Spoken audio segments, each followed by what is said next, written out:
Hey guys, I'm Katie Babbick, and I'd like to welcome you back to Catastrophe Chronicles, the podcast where we get into some of history's worst moments. And sometimes it gets a little bit sticky. And I'm Arin Babbick. I'm here to remind you that not every disaster involves fire, brimstone, or even water. Sometimes it's molasses.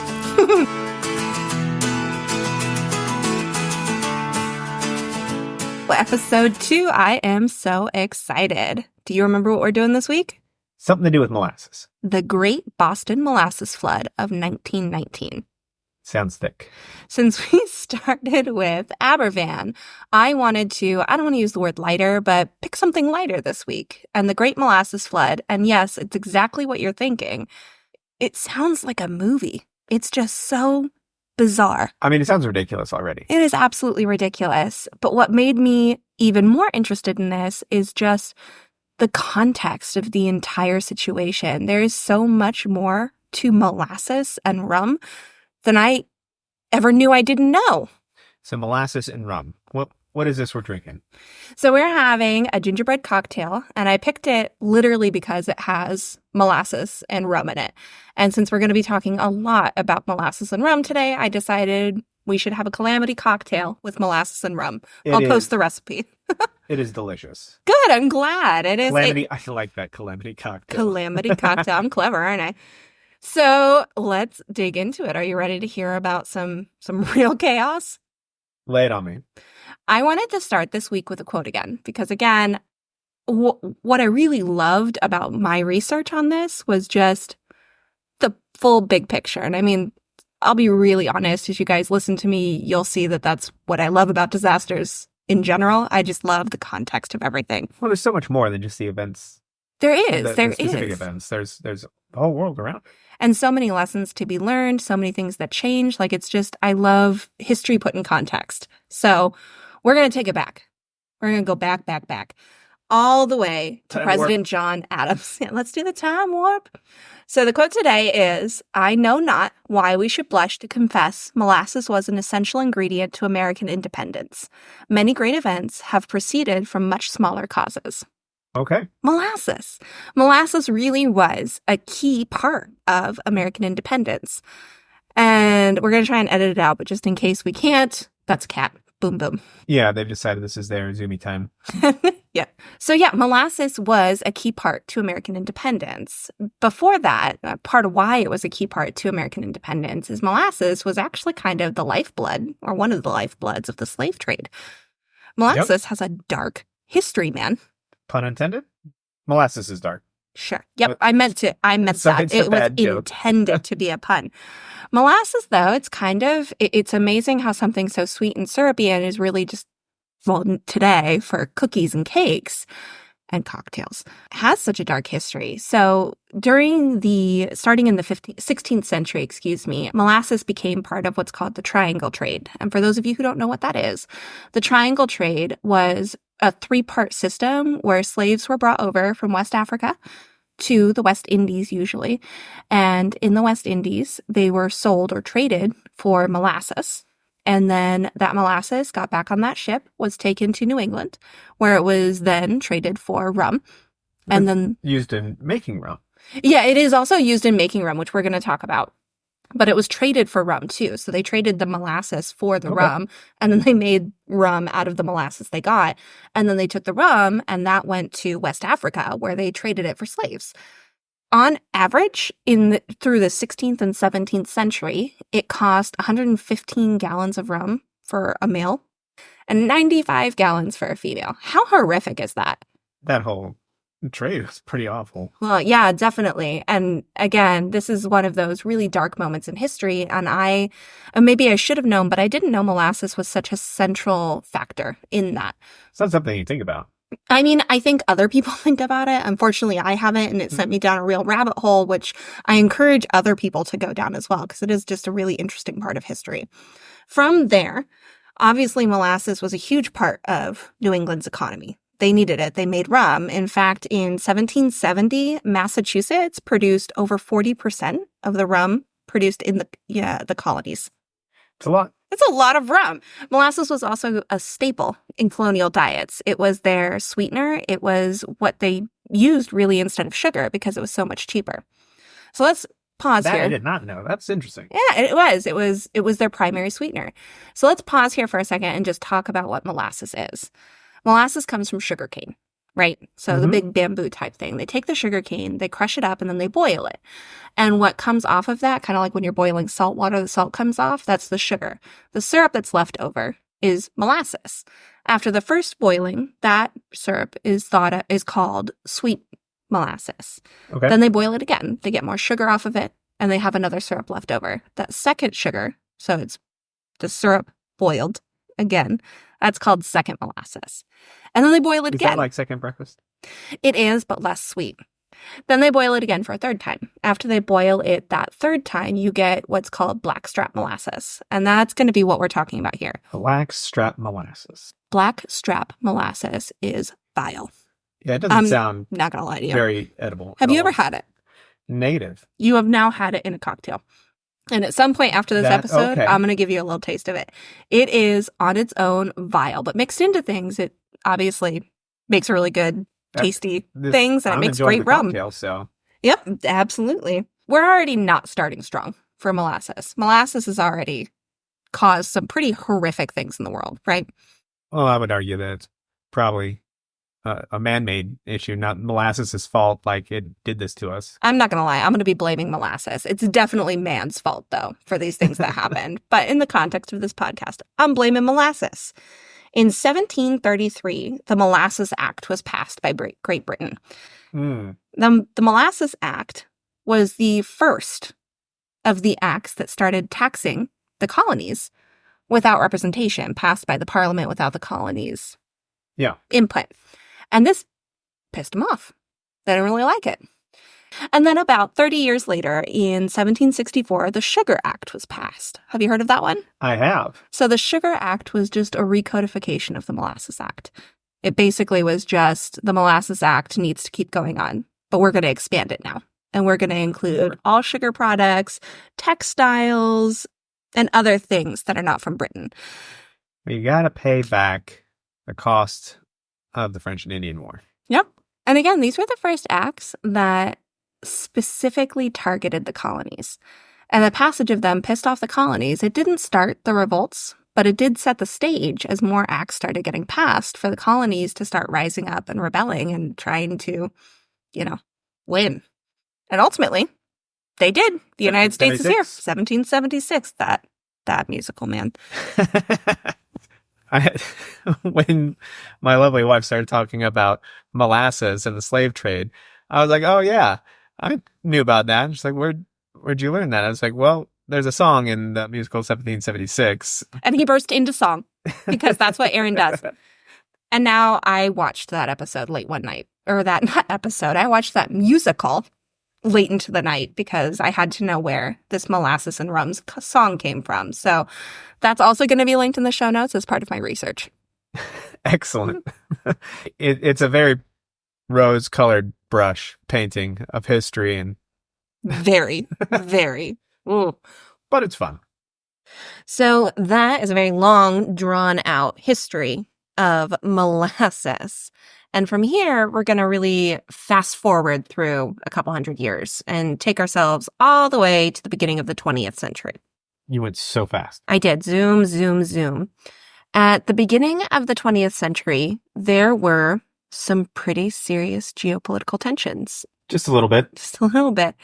In 1914, World War I began. But even before that, people knew that there was going to be a need for more munitions, more explosives, more weaponry. How does that relate to molasses and rum? So glad you asked. Molasses can be used to make rum. Molasses can be used to make rum, but it can also be used to make something called industrial alcohol. Industrial alcohol is used in cleaning products, but it's also used in the making of munitions, things like dynamite. Oh, okay. So a lot of companies all over the world and in the United States were making just shit tons of industrial alcohol because there was a demand for shit tons of industrial alcohol. It's amazing how often things come back to making boom, boom, boom, boom, making explosions. Yep. And how often corporate greed goes into that because Oh, of course. It's always corporate greed. Everything is driven by money. One of those companies that was looking to make more of this industrial alcohol that they already made anyway was the USIA, the United States Industrial Alcohol Company. The United States Industrial Alcohol Company had been around for quite a while at that point. They had a number of manufacturing plants where they turned molasses into rum and into industrial alcohol. And they wanted to increase their production even further because there was a bigger demand, because they knew they could make lots and lots of money off of this. They already had a few tanks where they would hold molasses, because that's how molasses was stored in the United States, in just giant, almost water tower-like tanks. Okay. So one of USIA's manufacturing plants was in Cambridge, Massachusetts, near Boston. This manufacturing plant had a lot of capacity. It could make a lot of industrial alcohol at one time. However, they didn't have a storage facility for molasses. What they were having to do was buy molasses from other companies in smaller quantities and for more money than they would spend buying it directly from Cuba or the Caribbean. And they didn't want to do that anymore. They wanted cheaper molasses and they wanted more of it. I can see the logic here. So USIA tapped their man, Arthur P. Gell. Arthur P. Gell was the treasurer of a subsidiary called Purity Distilling, which was the part of the company that worked in that area. And they told him, we want a tank for molasses. We want a huge tank to put tons of molasses in Boston so that we can have it go directly to the Cambridge facility and we can make more of this industrial alcohol to make more munitions. Well, to send it to other people, to sell to other people to make more munitions. And thus he was tasked with having this tank built. He started working on that in early 1914, which on a side note, in 1914, the mayor of Boston was a man named John Fitzgerald. Okay. And John Fitzgerald was JFK's grandfather. Oh, Just all right. random little aside that I thought was really cool. Small world. So yeah, anyways, Arthur Gell was in charge of making a giant tank for molasses. He started going down that road. He leased the land for Boston's elevated railway on September 28th, 1914. And they planned on having the tank finished by December of 1915, December 15th specifically. And the reason they wanted it finished by then was because they wanted to have their first delivery of molasses that last week of December. Now, Arthur Gell was a treasurer. Does that sound like he has any experience whatsoever in building? Absolutely none. No, the man could not read a blueprint. He knew nothing about it. He had no idea what he was doing. But this is the man they put in charge. Sounds like a great choice. Absolutely wonderful choice. He hired Hammond Iron Works to build the tank, and Hammond Iron Works charged him $30,000 just to make the plans. Woo. Which in today's money is about $1 million. The plans themselves took about a year to make. So it took until about September of 1915 for the plans to just be made. Huh. So that leaves us with 2 months from plans being finished, the foundation is built, to build the tank. This, I have an inkling of where this might be going. Just a little bit. Now, I know you might be wondering, with 2 months to build the tank, how would they have any time to get all the permits they need? I mean, that's an excellent question. They didn't need permits. The only permit they needed was for the foundation, which they got relatively quickly because it was just a concrete foundation. But why wouldn't they need permits for a giant tank? Because the tank was considered a receptacle. Oh, it's just a bucket. Just a giant bucket sitting in the area. So he's got the plans made. They're starting to build the tank. They're building the tank in the North End neighborhood of Boston. Okay. So the North End neighborhood of Boston is right on the waterfront. It's on the harbor. Right. Ease of access to the Ease of ships, access right? for the tanker ships. And it's also it's right next to a rail station, the area that they chose. So it's super convenient. The tanker can pull up, load the tank right there, and then all of the molasses can be taken from the tank to the rail station and go directly to the manufacturing plant in Cambridge. Yeah, streamlined. Yep, very Makes streamlined. sense. And this was also an easy place for them to build, largely because this area was really Boston's first slum. Mm. Now, Commercial Street, where the tank was built, was a hopping area, but a lot of the area around it was just tenement houses. There was nearly 30,000 people crammed into this little half-mile living. That's a lot of people. That is a lot of people. And it's not easy living. So most of these people were Italian immigrants. On top of the fact that they were poor, on top of the fact that they were crowded, most of them weren't citizens. So there wasn't a lot of political power in that area as well. Politicians weren't paying much attention to it because no one there was going to vote for them. Step on. Got it. I mean, is that not a tale as old as time? The poor immigrants are the ones getting stepped on and treated poorly? Sounds like we've heard it before. I think we've heard this just a few times. Just a few. But that's where it is. That's where the tank is being built. They're building it up. They're moving as fast as they possibly can. Hammond Ironworks was a steel company, but they didn't hire a metallurgist for building this tank. And they also didn't have a ton of experience in receptacle, we're going to use that word, building. They were there. It's different than a building. Yep. You have to deal with pressures, and there's a lot that needs to go into that, a lot that needs to be thought about. A lot. And a lot that was not thought about. So that's where we are. Good to know. Yep. So the tank was built. It was a series of just round sections that were stacked on top of each other and then riveted in together. Yeah, I get the Can you picture that? Yeah. So just lots of just round pieces, a bottom, and then the top part, just with thousands and thousands of rivets on it. The tank was set up so that you would load it from the bottom. So when the tankers would pull up, they would, hook their hose up to the pipeline would go over, and all of the molasses would go into the bottom of the tank. Doesn't seem like the best way to pump in molasses. I don't know about that. I think maybe of all of the things that went wrong there, I think loading from the bottom does make sense, just because, God, it would be really hard to pull up a giant hose to the top of a tank. And now this tank was 50 feet tall. 50 feet tall and 90 feet in diameter. So it's bigger than any water tower we've ever seen. This thing is absolutely enormous. And getting a hose up 50 feet and trying to pump molasses upwards 50 feet. Okay, fair enough. Yeah, loading it from the bottom. In hindsight, it didn't go well for them, but I can see why that was the plan. I mean, if it went well for them, we probably wouldn't be doing a podcast on it. We wouldn't be here on it if it went well for them. You're absolutely right. Now, from the very beginning, this tank had problems. And they weren't just Arthur P. Gell. Arthur P. Gell should have had the tank tested to make sure it was waterproof. He didn't test the tank. I mean, so he did pour 6 inches of water into the bottom and call it good. Yeah, that's a valid pressure test right there. He put it right up to the first joint, and that first joint didn't leak. We're solid, right? Wrong. The very first load of molasses came in on schedule at the end of December 1915, and almost immediately, the tank started to leak. What a surprise! And not just from one spot or 2 spots, but all over. The tank was described as looking like it was crying when the molasses from the top of the tank would stream all the way down the side, looking like tears. Brown, gross, dirty tears. Sticky tears. Sticky tears. The tank was known for groaning. It was known for sounding like it was boiling on the inside, which would have been the molasses fermenting, because that's what molasses does. That's how it makes rum. That's how it makes industrial alcohol.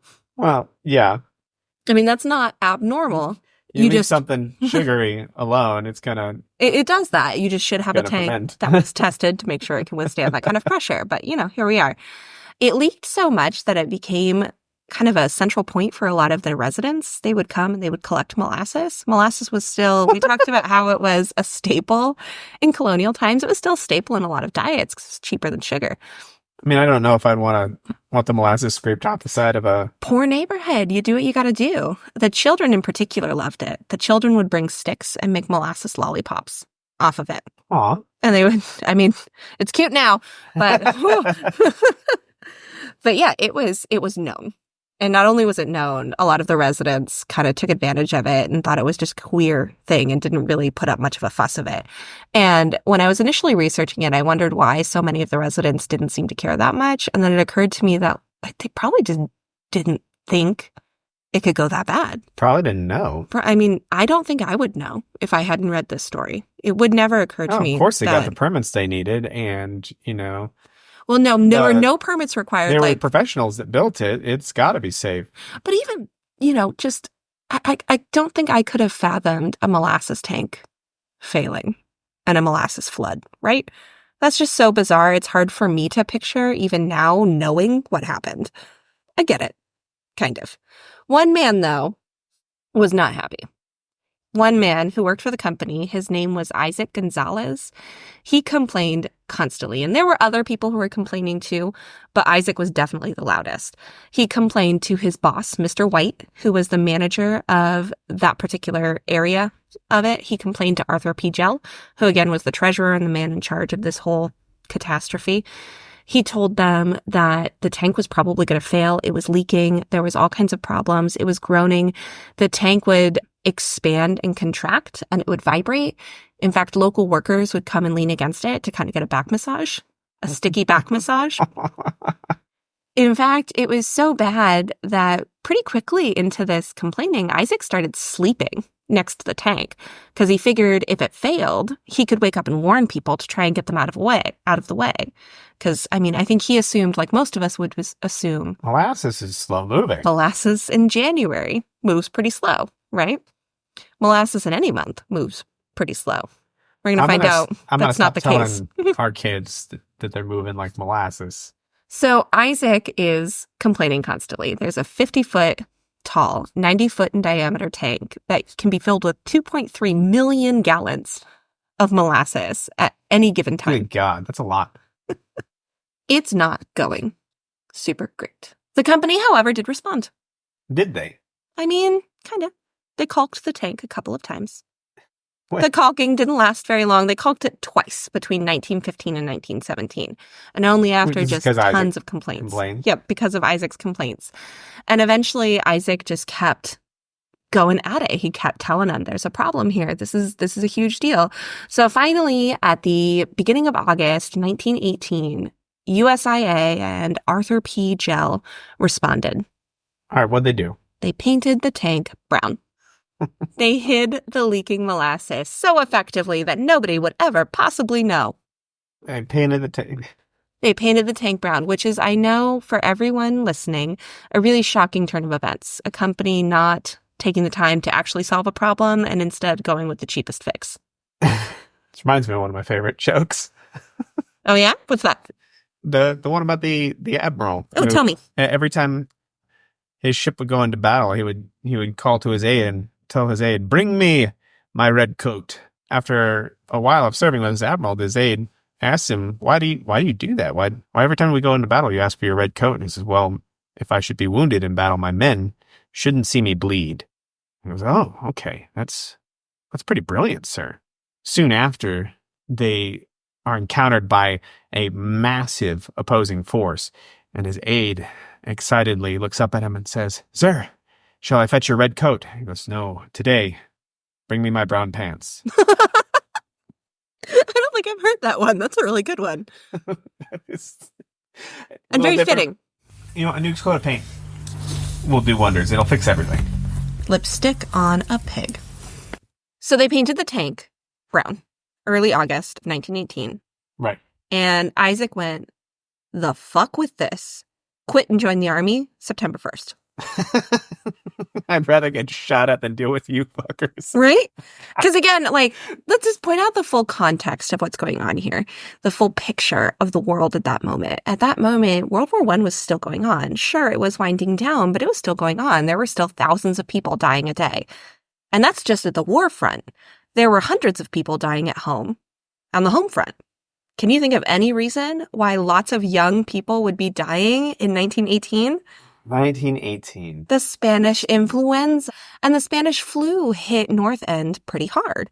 It hit a lot of people there, and Isaac had to look at that, see a lot of his neighbors and people around him dying, and then he had to choose to go and join the army, where more people were dying of the Spanish flu, because living in barracks with a bunch of other people is not great for a respiratory disease. And despite that, that's what he did. It's great for the disease. It's great for the flu, not great for our friend Isaac, which he didn't die from the flu, just so, you know, spoiler for the whole story. He does live, and he doesn't even end up seeing any action because the war does end in November of 1918. At this same time, while the war is raging, while the Spanish influenza is raging, there is also a huge anarchist movement and anti-war movement that had been going on for really like almost 6 years at that point. And this movement, these people were not having a peaceful protest. They were blowing things up, and they were particularly targeting a lot of these war manufacturing companies. USIA, some of its other manufacturing plants, and one of its other molasses tanks had been targeted by anarchists. Okay. On top of that, a police station about 6 blocks away from the molasses tank in North End had been bombed a couple of months before this happened. So the world's a big, scary, chaotic place. The 20th century, the early 20th century, is so fascinating to me because every time you feel like things are bad, you remember how many other things were happening. At this point in 1918, the Titanic had only sank 6 years before. Okay. It was only 3 years before that the Lusitania was sunk. The German U-boats, they were bombing this is not super applicable to the story, but a lot of the ships had changed from being sailboats that were delivering the molasses to tankers because sailboats could get stuck on the water with no wind, and it made them a perfect target for U-boats. So a lot of companies were abandoning sail ships at that point for tankers. I mean, in general, shipping was taking a beating. Shipping was not going well. So it was just, there was a lot going on. People were being hit with this information over and over. And I can see why a leaking molasses tank would take a backseat in a lot of people's minds and how it would be easy for a corporation to take advantage of that and not do anything about it. Well, because that costs money. It does cost money. And no one wants to do that. No one wants to spend any money. So that takes us all the way to the end of 1918. Now, at the end of 1918, in November, the armistice was signed. So the war was officially ended at that point. Like I said, when Isaac signed up, it was winding down. And by November, it was done. The need for industrial alcohol was starting to go down. At this point, USIA had increased its profits 9-fold from 1914 to 1918. It was bringing in a whole lot more money than it ever had before, and it wanted to keep bringing in money. Oh, of course. You've made record profits. We got to keep that ball rolling. We got to keep it rolling. And the other big product that they produced that they could sell a lot of was rum. They'd been making rum for decades and decades. Rum was a staple of New England. New England had been making rum for 300 years at this point, if not more, but it was a main trade item for 300 years. However, there was a problem with that. What's the problem with that? The 18th Amendment. Because on top of all of that stuff we just talked about, to put a big picture on it, they were also in the process of passing the 18th Amendment. In order to pass the 18th Amendment, 36 states had to ratify it. And at this point, the end of 1918... And just for our listeners, the 18th Amendment is Prohibition. Yeah, the 18th Amendment is Prohibition, so there was going to be no more alcohol. No more rum. So pump it out. We got to make that money now. They got to make it now. And at that point, at the end of 1918, 35 states had ratified it. So they only needed one more. And what was going to happen is once that 36th state ratified it, there was going to be a year. So they would have a year. It's not like they had to finish making their rum within a few days. They had a year to build up to it. We got to turn up production. And you got to get as much out in a year. Exactly. Because everyone knew that was coming. So the tank ended up reaching full capacity, 2.3 million gallons, 7 times over the course of 1918, despite the fact that the war was winding down. Wow, that's a lot of molasses. That's a lot of molasses. The tank was caulked one more time in December because it was leaking just so badly. And it was also caulked because they were getting a huge shipment in. The ship Miliero, captained by Frank Van Gelder, arrived late. It arrived on January 12th, 1919, to deliver a huge load of molasses, 600,000 gallons worth. So much. It's a lot of molasses. It took over 24 hours to pump all of that molasses off the ship because it was really cold when the ship arrived. It was only 2 to 12 degrees, depending on if you were at day or nighttime. Yeah, because it took over 24 hours. Molasses movement a little bit. It slowed down the molasses a bit, but the molasses was still really warm because remember, the molasses came from the Caribbean. Okay. But moving through that hose with those temperatures, it just kind of slowed everything down a little bit. But the molasses itself, most of it was still warm by the time it got into the tank. Except for, what was there molasses in the tank to begin with? There was already molasses in the tank. So this filled the tank up to capacity, with the top molasses being pretty damn cold because it had been in the cold weather. The bottom molasses being warm. Keep that in mind. I'm just thinking about the very little I know about metallurgy and conflicting temperatures and changing temperatures. It's not great. Not being great. It's not great. There was 48 feet 9 inches of molasses in this tank once it was finished being filled, weighing in at 26 million pounds. So heavy. That's equivalent to 130 locomotive engines or 13,000 Ford automobiles. And by Ford automobiles, I mean the 1919 version of Ford automobiles. Like the Model T or something. The Model T. Mm-hmm. It was a lot. The tank almost immediately sounded alive. It was groaning. It was shaking. It sounded like there was almost a war going on inside of it with the amount of boiling, because when you put hot and cold molasses together, it ferments faster. So now we've got dueling temperatures. We've got fermentation. We have cold molasses on the top, almost acting like a plug, like a wine cork. Yeah, and the fermentation process gives off so much gas, and now you've got it in a contained space. Pressure just building. Building and building and building to what I think we all see coming. Boom. Big boom. The day is January 15th, 1919. This should have been a quiet day at the molasses tank. It was not a shipping day. It was not a day that the molasses was being moved to the rail station. Should have been calm, should have been quiet. Surprisingly, it was actually pretty warm. It was a fall summer. It was around 40 to 50 degrees, which comparatively to the last couple of days that ranged from 2 to 12, pretty warm. Yeah. Which is further great. Helping the fermentation process. And further helping a lot of things. It was supposed to be such a quiet day that Mr. White, the manager of the molasses tank, the North End paving yard, took his first lunch off campus. He went out with his wife to a shopping trip to have lunch for the very first time since he had been working at the molasses tank. He went to lunch at around 12. At 12:41 p.m., people started hearing what sounded like machine gun fire, and then a roar as the molasses tank fell apart. As it fell apart, the rivets were popping off. Oh. Rat-a-tat-tat-tat-tat, striking into buildings, into people all over the place. Oh, God. The roar was 26 million pounds of molasses going at 35 miles an hour in 4 different directions. That's pretty quick for molasses. It is not an outrunnable speed for a human being. Nope. It swept devastatingly through the north end of Boston. It knocked houses off of their foundation. It took Fire Station 31 completely off of its foundation into another building and collapsed it in on itself, with some of the firefighters and some of their friends still inside. It reduced homes to nothing more than toothpicks. When it hit brick buildings, it would ricochet off and kind of sweep them clean as it swept debris with it down the street. It crushed freight cars. It hit the elevated rail station's train line and buckled the steel that was holding the train tracks over. Shit. It swept entire automobiles into the harbor. It swept people into the harbor. It ensnared everything that it touched, because while it started at 35 miles an hour, it very quickly, without the pressure, started to get hard and sticky again. With the pressure, it made it act more like water, except at 40% more density than water. So this is a thick, heavy material that was going through, and then it quickly started to harden. You could be swept off your feet like you were on whitewater rapids, and then suddenly find yourself just stuck in a sticky mass of glue that was impossible to get out of. That sounds awful. It was awful. The injuries that happened were absolutely grisly and horrible and terrifying. When you first hear about this disaster, it gives you a giggle, and it sounds like a bad movie. It does, and you almost, I don't want to say that you make fun of people who died, because like, oh, you died in molasses, or you feel bad at them, but you do you laugh about it, and what a horrible way to die, and you don't think it's horrible, you think it's kind of funny.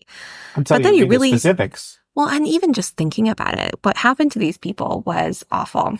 There were electrical wires that were torn off that were still sparking when they landed into molasses. The entire area looked like a war zone. It looked like a bomb had gone off. From the Boston Post, the day after the disaster, this is their description of what happened, just to give everyone more nightmares.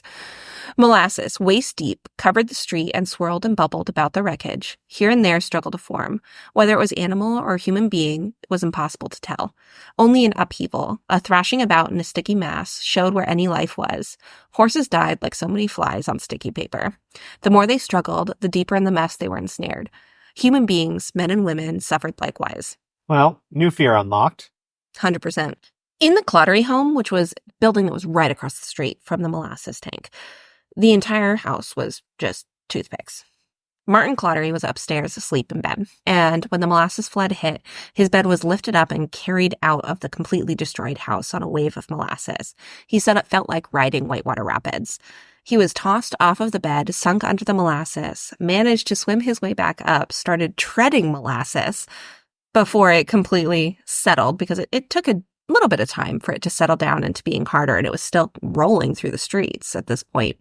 He was pretty quickly able to climb kind of back onto the bed frame, and then looked around trying to figure out where his family was, what was going on, and he saw a hand sticking up out of the molasses. And he managed to swim the bed frame over through the molasses to the hand sticking up and pulled his sister Teresa out of the gunk. And they both clung to each other on that bed while trying to look for the rest of their family. They had a brother and a mother that were still in the house. I'm having flashbacks to like Winnie the Pooh in his bed going down the rapids. Yeah. But in a way darker fashion. But in absolutely horror movie fashion. But it sounds like a bad horror film. It does sound. It really does. Giuseppe Iantosca was watching his son Pasquale, who was 10, and 2 other children who were in the yard collecting firewood. They weren't supposed to be there, but it was a pretty common thing for the children of the area to go collect discarded wood pieces. Right next to the tank? They were right under the tank, and he was watching from his tenement house as Pasquale was there one minute, and then he wasn't the next. He completely disappeared into the molasses. John Barry was a stonecutter who often had lunch with the firefighters at Fire Station 31. He worked at the paving yard. And he was there watching them play cards, hanging out, and he suddenly found himself in the bottom of the firehouse in this like 18-inch crawl space because the entire 2-story firehouse had collapsed in and on itself. He found himself there with a couple of other firefighters, and the molasses was starting to build up because it was having trouble flowing out of the bottom of the firehouse. One of the other firefighters had to keep kicking holes out for the molasses to continue to flow. The firefighters and John Barry who were in there were, for the most part, stuck under items. John Barry was stuck under a water heater tank, along with a couple of timbers, and he was stuck face down. So in order to keep himself from being smothered by the molasses, he had to turn his head and keep it lifted up. And he was stuck like that for 4 hours. The rescue workers who were digging them out ended up giving him 4 different shots of morphine to help with the pain as they were digging him out, because it took 4 hours for them to recover him, to get him out. One of the other firefighters who was in there, George Leahy, was also trapped face down, but he wasn't able to maintain the strength to keep his head up. He managed to keep his head up for about 2 hours before he finally lost strength and smothered in the molasses. That's horrifying. Horrifying. Thankfully, he was the only one who passed away in the fire station. As this rescue was happening, there was a lot of people that showed up. The USS Nantucket was in harbor at the time of this disaster, and the captain heard what was happening, and he immediately had a call to quarters and asked for volunteers for people to go and help with what was going on. 116 sailors, and I know this will make you proud. Go Navy. 116 sailors immediately went to assist. While this was all going on, Frank McManus was doing a routine patrol and calling back to the station already. He was about 150 feet from the molasses tank at this point. And he ended up giving one of the most outrageous reports I've ever heard. He said, "Send all available rescue vehicles and personnel immediately. There's a wave of molasses coming down Commercial Street." He later said that while he was making that call, he was feeling the molasses swirl around his feet. Even where he was 150-ish feet away from the molasses tank, it was still up like 2 to 3 feet by the time it got to him. Wow. It's a lot of molasses. It's a lot of molasses. The rescuers had an incredibly difficult time saving people because automobiles and electrical and gas-powered vehicles were not really a thing at this point. A lot of rescue people used horses. And at this point, on top of everything else that was going on, there were tons of horses stuck in this molasses. And you can imagine horse legs are not very stable to begin with. These horses were not having a good time. It was pretty horrible. They had some of the more, it's bad, but you always feel really bad for the animals. And there were horses that were really, really struggling. And the rescuers couldn't get in without that. So they were doing things like laying ladders between buildings to climb out on to pull people out of the muck, trying as hard as they could to not get stuck themselves, to not fall down themselves and become a problem themselves. While they were staging all of this rescue work, People described hearing intermittent gunfire. That intermittent gunfire was officers shooting horses, putting them out of their misery. Oh my gosh. Because, 1919, horses were still a major mode of transportation. There were tons of horses that got caught. So there was just gunfire going off as they killed horses while they were doing all of this rescuing. The injured were brought to Haygood Relief Station, which was not too far away from there. The Haygood Relief Station had about 25 permanent beds. It was not a big hospital. The Boston Post, I think it may have been the Globe, reported the next day that over 100 people were brought to Haygood Relief Center within the first 2 hours. 25 beds. Yeah, they maxed that out. And all of these people are covered in molasses. So you can imagine the hospital was covered in molasses. The nurses had crisp white uniforms. That was the mode of the day. And they were not anymore. Covered in molasses. The walls were covered in molasses. The floor had so much molasses on it, they had trouble getting stretchers through because the stretchers would slip and slide because the floor was just coated in molasses. The people were also covered in molasses. They couldn't tell whether they were man, woman, what race they were, because they were just coated, so they had to be washed off immediately before they could do anything else. But they didn't really take off all of their clothes. They didn't have enough to do there. So eyewitness reports talked about how grisly and horrible it was to hear the clothing crackling as the molasses hardened. The molasses hardened on the clothes at this point. So it was rubbing against and making just cringy noises against itself, that crackling, like when honey dries and it grates. It was grating. Really, really awful. And the injuries were extensive. There were multiple people with multiple broken bones, fractured skulls, shattered pelvises, broken ribs, broken backs, broken arms. When John Barry was eventually rescued and brought in, his daughter described him as his whole body being covered in bruises, and his hair had turned white from that morning to when she found him in the hospital. Because he was this man was stuck under a water heater for 4 hours. Yeah. On top of everything else. The injuries were extensive. On the very first day, 11 were found deceased in the wreckage. It took a further 4 months to find or identify the rest of the bodies. Because again, people were swept into the harbor. It took a long time. The last person found was on May 12th, 1919. He was pulled from the harbor. Because again, he was just washed out into the harbor. That's the last body found. The last death was actually, do you remember Martin, the one who treaded molasses? Yeah. His brother, Stephen Clottery, died in December of 1918. Stephen was mentally disabled before the disaster struck, but he was doing all right. After the disaster, though, it completely broke him. It took him from being a happy, healthy young man to being absolutely shattered to the point that his brother and sister had him institutionalized. And sad. He was very sad. He was not recognized legally as a victim, but the historical record puts him down as one, which I think I agree with that. All told, only 21 people died from this, which seems like a small number. But when you think about how they died and just how grisly and surreal this all is, it's a lot. Awful way to go. It is. And it made headlines. It should have. It made quite a bit of headlines, which was good, I think. Good that people cared enough because, again, just big picture, World War I had just ended. The Spanish flu, the worst part of the Spanish flu had ended, but people were still dying from the Spanish flu in January of 1919. That was still a thing. So 21 people, still really, really awful. But it just doesn't seem like a big number for what happened. It seems like they got lucky, in my opinion. 30,000 people in a half-mile area, and only 21 died from this. Yeah, I'm grateful it wasn't higher. On the day of the disaster, while everything was being cleaned up, the mayor came out and spoke to the press about everything. And immediately after the mayor spoke to the press, USIA had a lawyer on scene. They sent a lawyer. And Arthur P. Gell. We'll get to him in a minute. The lawyer was sent, shockingly, for PR. After the mayor spoke, he got up and he told the press, "We know beyond question that the tank was not weak. We know that an examination was made of the outside of the base of the structure a few minutes before its collapse. We know, and our experts feel satisfied, that there was no fermentation because the molasses was not of sufficient temperature to ferment.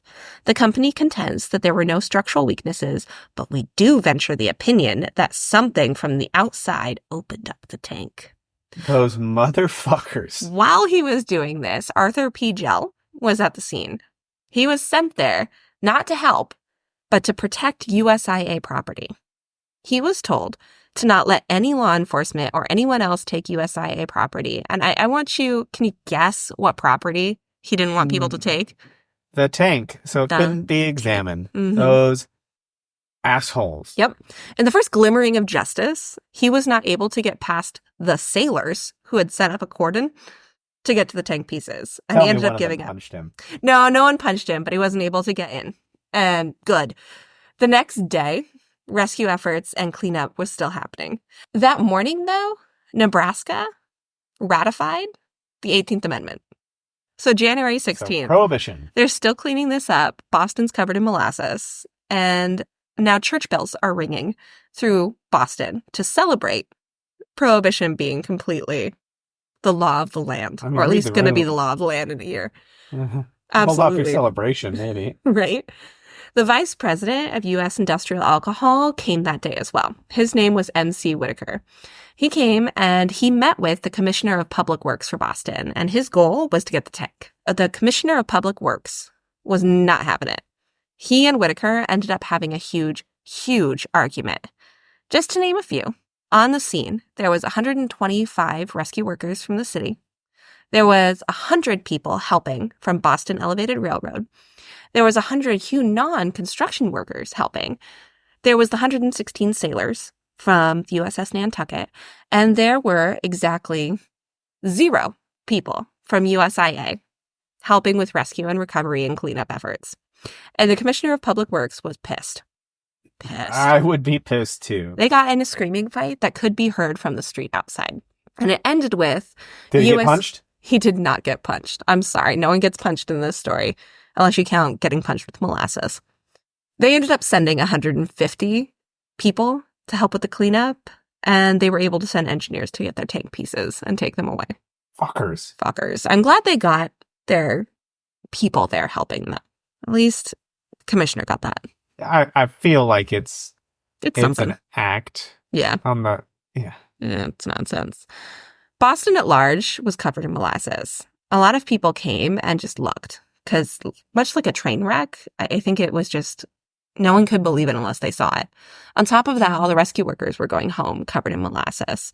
There was molasses on the subway platforms, on the subway seats, on all of the payphones, in all of the horse water troughs. Boston was sticky. It was a sticky situation. Now, people were pissed. They wanted something done. People were calling for an inquest or an inquiry to find out what the heck happened. And within about a month of that, Judge Wilford Bolster put together an inquest to look into what happened. And to make a long story short, this inquest was not particularly long. And Bolster found that the people ultimately responsible were the public for not raising enough questions and not caring enough. Yeah, it was not a super great finding. So yeah, the public's responsible for not complaining enough, for not enforcing the laws, which I'm not totally sure what laws he was talking about, because the USIA didn't break any laws by not getting a permit. They didn't break any laws, technically, by doing what they did, and a grand jury found the same way. They decided not to hold USIA criminally liable. Now, you would think that this is the end of the story, but it's not. This is America. People can still sue civilly. Not that they can't do it elsewhere. 119 of the victims ended up suing USIA. Good on them. And USIA petitioned to have all of those consolidated into one class action lawsuit. And the judge overseeing the case ultimately agreed to it. Now, in a class action lawsuit, there's often something called an auditor that comes in before trial. The auditor's job is to look at all of the facts of the case and come up with a report. And the report says, basically, I think the defendant is responsible. I don't think they're responsible. If they think they're responsible, how much damages do they think should be awarded? Okay. Makes So sense. this case was consolidated, 119 lawyers, and it seems like a win for USIA. It almost seems like the corporation is winning. But really, the number of lawyers couldn't fit in the courtroom, much less witnesses, stenographers, the judge. Like, that many lawyers couldn't fit in the courtroom that was at Boston at that point. So this makes sense to me. It's okay that it was made into a class action lawsuit. Hugh Ogden was hired to audit this class action lawsuit. Before we get much further into it, Hugh Ogden, I want to give a quote from a speech that he gave after all of this happened. The quote is, "We have to make safe the cause of liberty by living for it, perhaps indeed a harder task than theirs who died for it. They did not give their lives so the great might have further privilege to oppress the small, so that the rich might abuse the poor, that the discontent and envy, hatred and malice might thrive unchecked in our body politic." Oh, I fucking love that. Hugh Ogden. That is amazing. He's absolutely, I love this dude. He served in World War I. He signed up basically as soon as he could. And he ended up serving in the 42nd Division, which is called the Rainbow Division. And the reason it's called the Rainbow Division is they wanted to get a division together as fast as possible. So they pulled from a ton of other divisions throughout the country to put one together with people who were ready to go immediately and sent them over to Europe. And they were the first American division to make it to Europe in World War I. And Hugh Ogden was a part of that division. And he was incredibly proud of his service. He ended up getting a Medal of Distinguished Service for his service, which I just think is really cool. So he's hired. This audit is supposed to take 6 weeks. Easy day, right?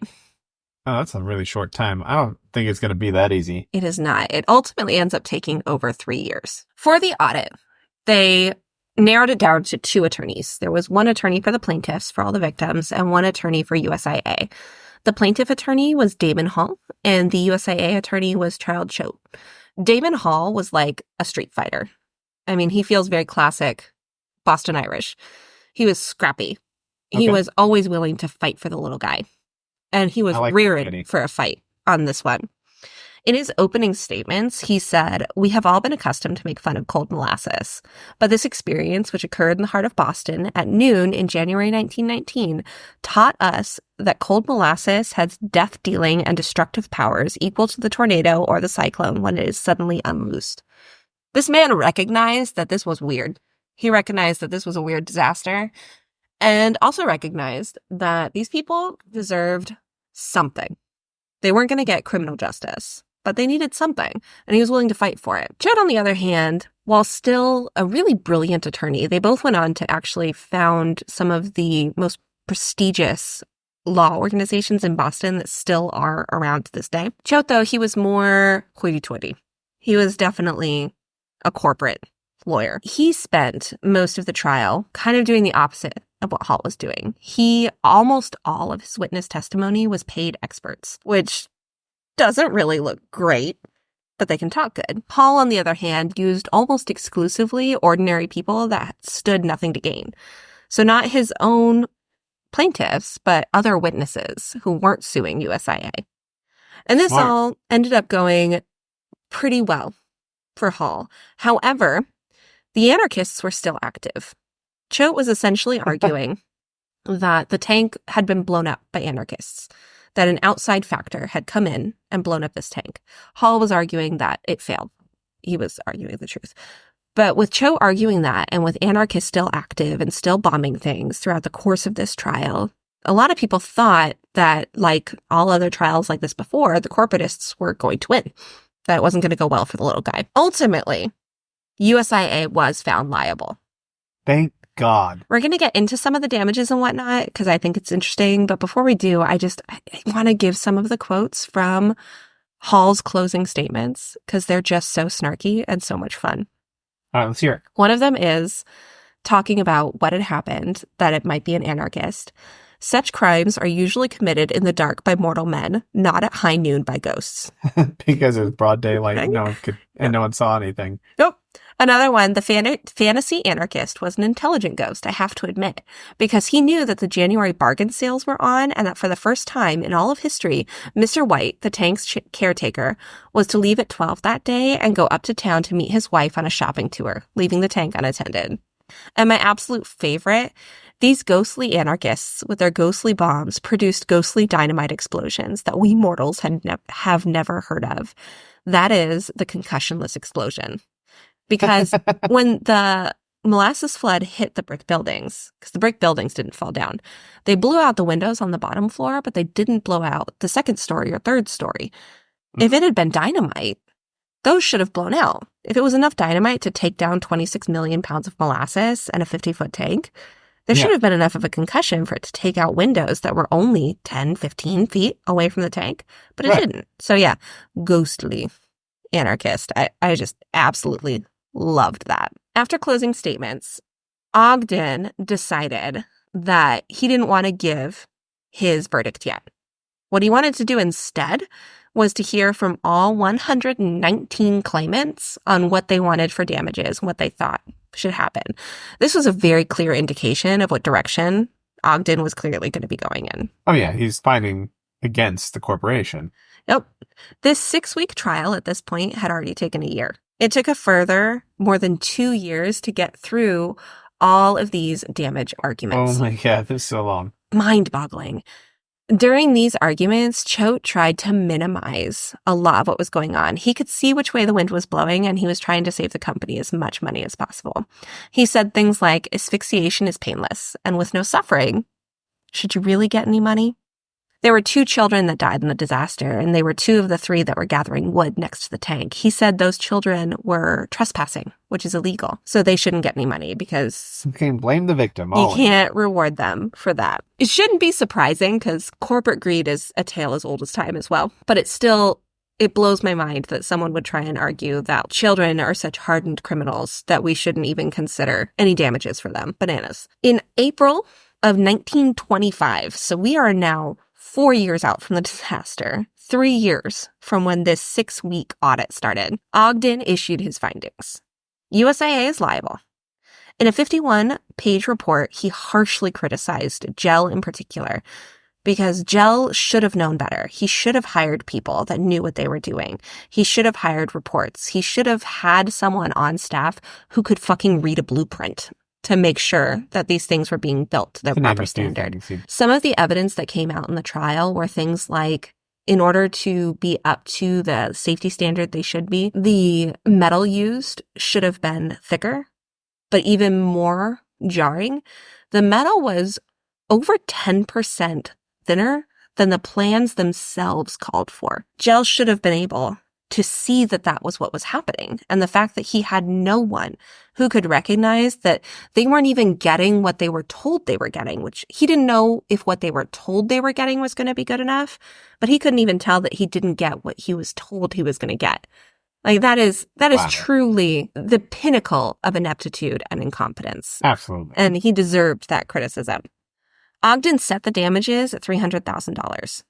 to be paid out to the victims, to the city, to Elevated Railway, $300,000 total, which is still pretty small even for the time. However, Hall ultimately was like, nah, fam. And he went and he settled with USIA for a total of $628,000 across the board to all of the victims, the city, Elevated, all those things. More than double what Ogden had called for. And that takes us to the very end of all the stuff I wanted to talk about in terms of the story. It's a wild story. It's a really wild story. I love that it ends with the corporation. Some justice. This was one of the very first times in American history that big business was held financially accountable for their poor behavior. Could use a little more of that.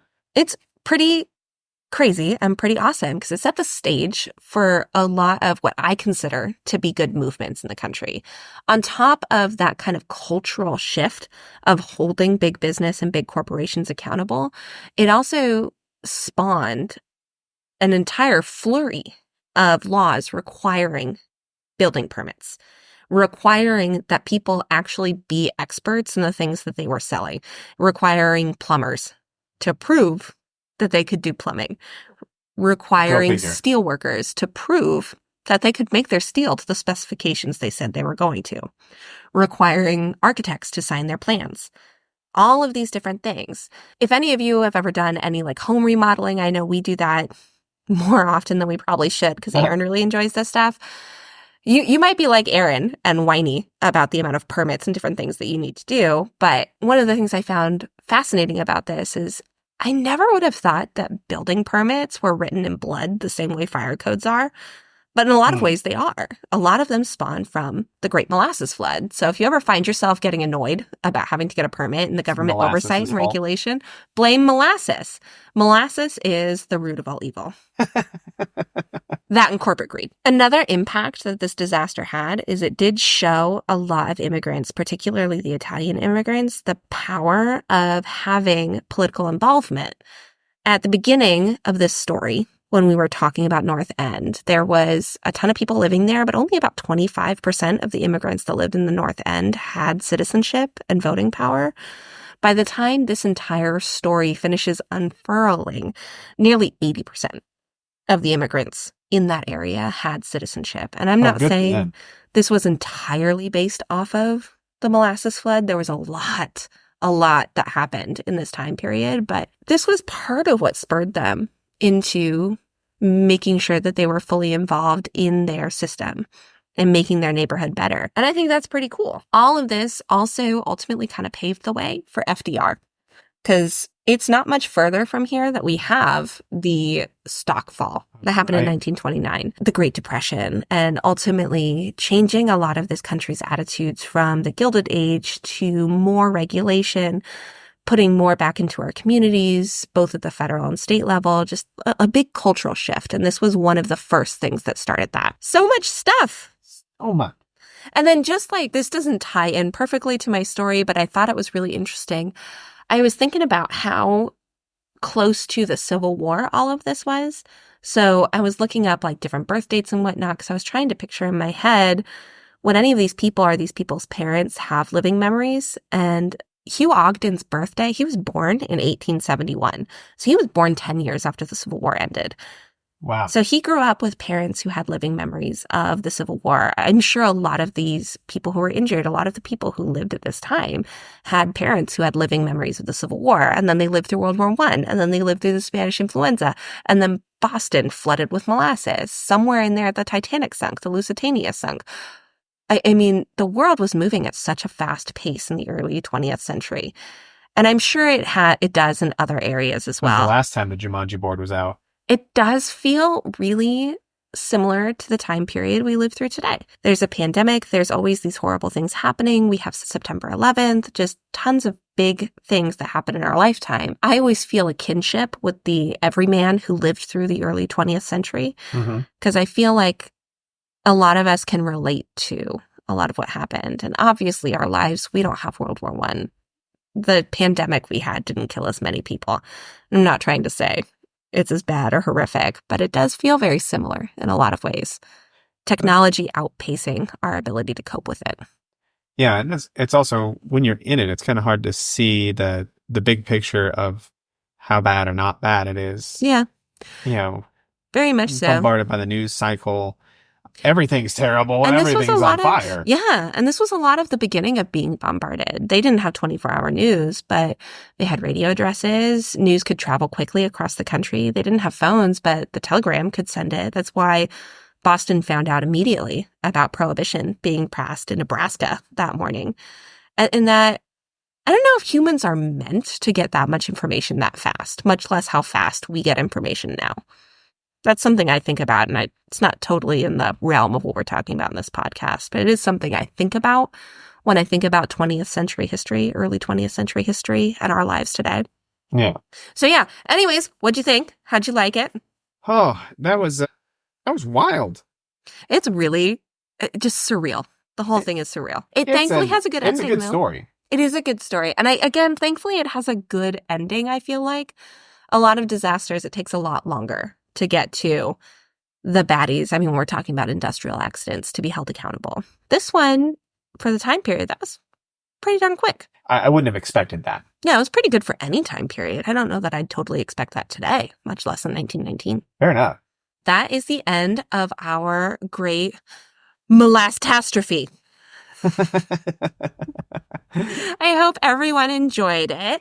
We're going to be here next week. Next week, we're going to talk about the Lisbon quake of 1775, which is a pretty cool one. It involves tsunamis and firestorms and firenadoes and a earthquake. It's a lot. And it's our first natural disaster.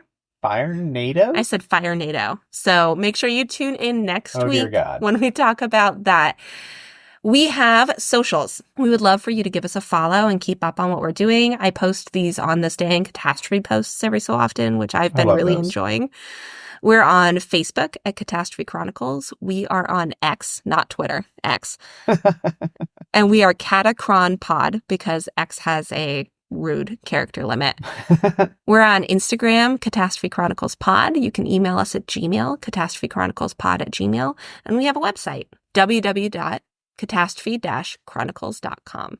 And on the website, under the pod blog, is where I've been putting our show notes with all of our sources. So for this week, it'll have things like 1776, the cocktail recipe, the books I read, the documentaries I watched, things like that. So if you want to dig deeper, you can. And with that, we're going to go ahead and sign off. Stay safe. And stay curious.